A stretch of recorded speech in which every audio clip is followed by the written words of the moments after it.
بسم اللہ الرحمن الرحیم۔ آج ہم اسٹمک کے بارے میں ڈسکس کریں گے۔ اسٹمک کو اردو میں معدہ کہا جاتا ہے۔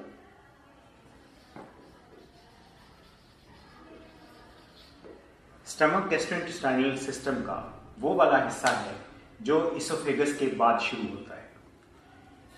اسوفیگس آ کے ختم ہوتا ہے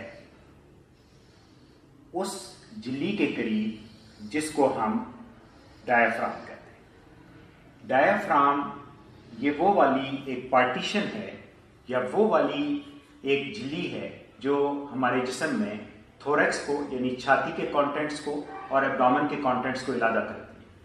یہاں سے اسوفیگس گزر رہا ہوتا ہے اور جب اسوفیگس گزرتا ہے اس کے بعد فوراً ہی وہاں سے اسٹمک سٹارٹ ہو جاتا ہے۔ اسٹمک ایک انگریزی کے جے شیپ کی طرح کی شکل کا ہوتا ہے۔ یہ غبارہ نما اسٹرکچر ہے۔ اس کے ایک سرے پہ اسوفیگس لگا ہوا ہوتا ہے اور دوسرے سرے یہ ڈوڈینم کے اندر کھلتا ہے۔ اسٹمک کا یہ والا جو پورشن ہے جہاں سے اسوفیگس اسٹمک میں انٹر ہوتا ہے، اس پورشن کو ہم اسوفیجیل اسفنکٹر یا کارڈیک اسفنکٹر کہتے ہیں۔ اسفنکٹر کا مطلب یہ ہوتا ہے کہ یہ کسی بھی ٹیوب کے اندر اگر کسی جگہ پہ ایک کلوز جگہ ہو یا ایک بند جگہ ہو جو کھل سکے، نارملی بند رہتی ہو لیکن کسی پریشر کے اندر یا کسی اور اسٹیمولیشن کے اندر اسٹیمولس کے اندر وہ کھل جائے، اس کو ہم اسفنکٹر کہتے ہیں۔ جو یہ والا اسفنکٹر ہے یہ کوئی ایناٹومیکل اسفنکٹر نہیں ہے۔ ایسا نہیں ہے کہ اس کے اندر کوئی اس کی اسٹرکچر باقی جگہ سے مختلف ہو، بلکہ یہ ایک فزیولوجیکل اسفنکٹر ہے اور جب غذا اسوفیگس سے یہاں تک پہنچتی ہے تو یہ اس اسفنکٹر کو کھول کے انٹر کر نیچے ہو جاتی ہے، غذا نیچے اسٹمک میں آ جاتی ہے۔ یہ نارملی بند ہوتا ہے۔ اسٹمک کا یہ والا سرا جو پائلورس کہلاتا ہے، یہ سارے اس پورشن کو ہم پائلورس کہتے ہیں۔ اس کے اندر ایک اسفنکٹر ایناٹومیکل اسفنکٹر ہوتا ہے۔ ایناٹومیکل اسفنکٹر کا مطلب یہ ہے کہ یہاں پہ اس طرح کا ایک تنگ جگہ موجود ہوتی ہے جو کسی وقت کھلتی ہے اور اس کو ہم پائلورک اسفنکٹر کہتے ہیں۔ پائلورک اسفنکٹر۔ ایک ایڈلٹ کے اندر اسٹمک کی لمبائی یہاں سے لے کے یہاں تک 25 سینٹی میٹر ہوتی ہے اور اسٹمک ایبڈومن کے لیفٹ سائڈ سے شروع ہوتا ہے اور پھر سینٹر سے ہوتا ہوا رائٹ سائڈ کے شروع میں ہی ختم ہوتا ہے۔ اس کی لمبائی جیسے میں نے بتایا اباؤٹ 25 سینٹی میٹرز ہوتی ہے اور اس کا وزن 100 سے لے کے 140 گرامز تک ہوتا ہے جب یہ خالی ہو۔ اسٹمک کا کام غذا کو کچھ دیر کے لیے سٹور کرنا، اور جب غذا اس میں پہنچتی ہے تو اسٹمک حرکت کرتا ہے اور غذا کو چھوٹے چھوٹے مزید ٹکڑوں میں کنورٹ کرتا ہے اور اس کے اندر جو ایسڈ موجود ہے وہ ایسڈ غذا کے اندر ملتا ہے اور ایسڈ غذا کو مزید نرم کرتا ہے اور اس کے اندر جو ہارمون جو انزائم موجود ہوتا ہے جو پروٹین کو ڈائجسٹ کرنے کے لیے موجود ہوتا ہے وہ بھی اس کے اندر مکس ہونا شروع ہو جاتا ہے۔ اسٹمک کا مینلی کام یہ ہے کہ اسٹمک سے جو چیز آئے وہ اس کو مزید چھوٹے حصوں میں کنورٹ کر دے اور یہاں سے تو غذا پسی ہوئی آتی ہے جبکہ یہاں ایسڈ کے ساتھ ملنے کے بعد غذا کا ایک ملغوبہ سا بن جاتا ہے اور اس ملغوبے کو ہم کائن کہتے ہیں۔ اسٹمک سے صرف پانی ایبزارب ہو سکتا ہے یا گلوکوز ایبزارب ہو سکتا ہے اور اس کا کام صرف غذا کو سنبھالنا اور غذا کو پیسنا ہوتا ہے۔ اس کا کام مزید اس کی ایبزارپشن نہیں ہوتا، یعنی یہاں سے غذا جذب ہو کے خون میں شامل نہیں ہوتی، صرف پانی اور گلوکوز یہاں سے جذب ہو سکتا ہے۔ اسٹمک کا یہ پورشن جو ایک کرو سی بنتی ہے، اس کرو کو ہم لیسر کرویچر کہتے ہیں۔ لیسر اس لیے کہتے ہیں کہ یہ چھوٹا ہوتا ہے تو یہ لیسر کرویچر ہے، جبکہ یہ والا کرویچر، یہ والی جو کرو ہے یہ بڑے والی کرو ہے، اس لیے اس کو گریٹر کرویچر کہتے ہیں۔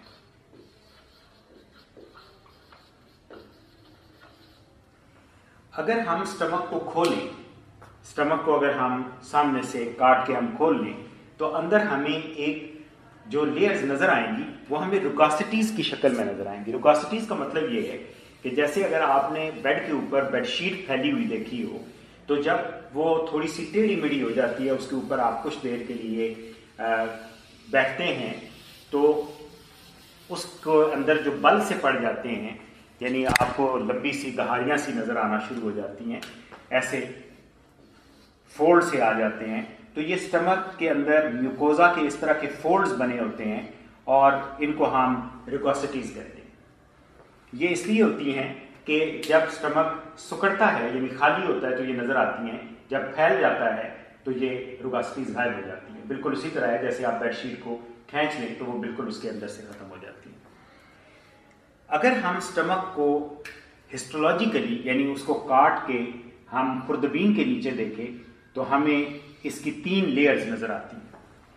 جو سب سے اندر والی لیئر ہے یعنی جو لیومن کے اندر ہوتی ہے اس کے اوپر ایپیتھیلیم موجود ہوتی ہے, سیلز لگے ہوتے ہیں اور اس کو ہم میوکوزا کہتے ہیں.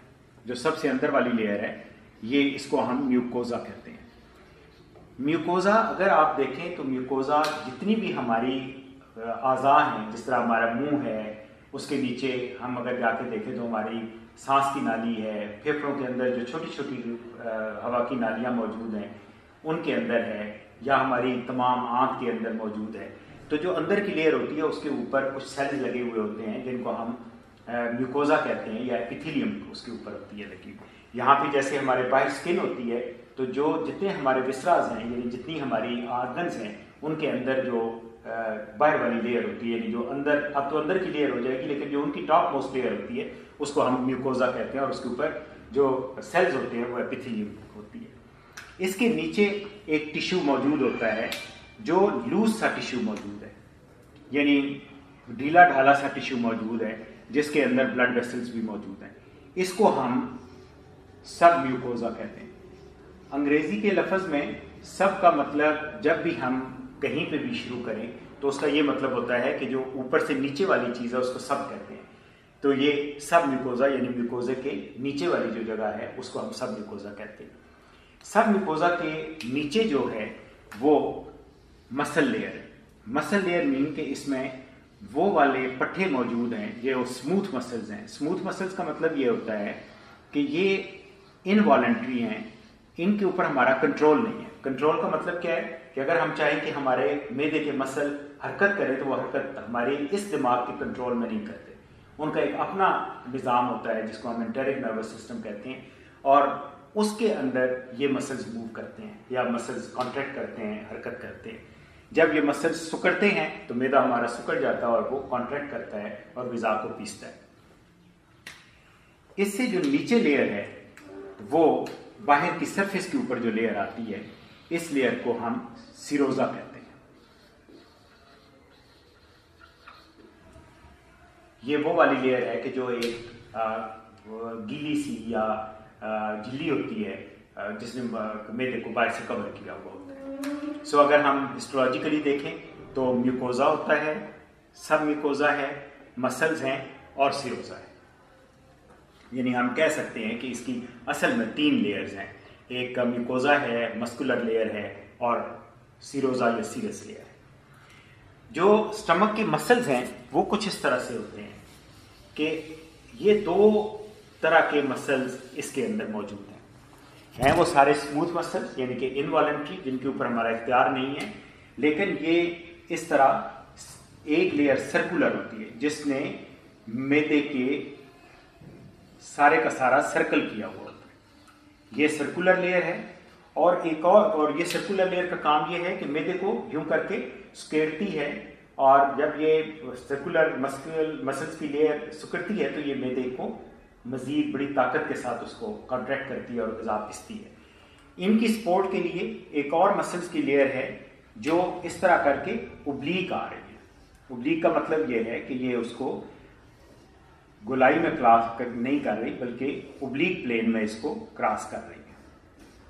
اور یہ دونوں مسلز کی لیئرز مل کے اچھی خاصی اسٹرانگ قسم کی کانٹریکشنز پیدا کرتے ہیں.